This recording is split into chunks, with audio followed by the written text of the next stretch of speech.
Hello साथीहरू अनि welcome छ मेरो ब्लगमा। आज चाहिँ म न्यू डे न्यू ब्लग लिएर फेरि पनि म ब्लग लिएर आइसकेको छु। धेरै दिन पछाडि आज चाहिँ म राम्री भएर हजुरबाको घरमा जाँदैछु। मेरो मम्मी र हजुरआमा पनि आउँदै हुनुहुन्छ उता माइतबाट। अनि हाम्रो चाहिँ मम्मीको भाइको घरमा जानु लाग्यो। अनि म चाहिँ आज यस्तो ड्रेस लगाएको छु कि यस्तो।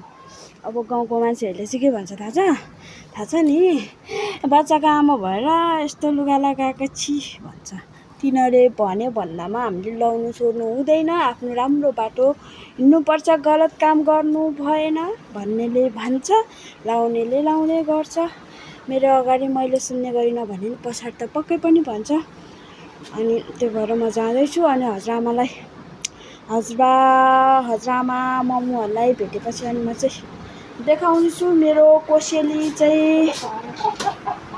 हौ भाले, यता हेर, भाले त कहाँ जानु लाग्यो। अनि यता टिट्यु, अनि यति मात्रै छ आजको मेरो कोसेली चाहिँ। अनि म चाहिँ मेरो छोरो छोडेर जानु लाग्यो। अनि म छोरोलाई चाहिँ म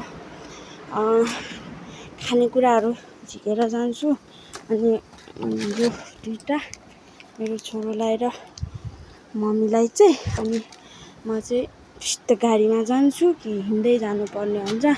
गाडी आइयो भने गाडीमा गइहाल्छु, गाडी आएन भने हिँड्दै जानुपर्ने हुन्छ। मम्मीहरू चाहिँ आइसक्नु भयो। अनि म चाहिँ अब जानु लाग्यो। त्यो भएर बाई बाई छ सबैजनालाई। अनि माया गरिदिनु होला। म मम्मीहरूलाई भेटिसकेपछि भिडियो बनाउँछु अनि हालिदिन्छु सबैजनालाई। बाई बाई छ अहिले।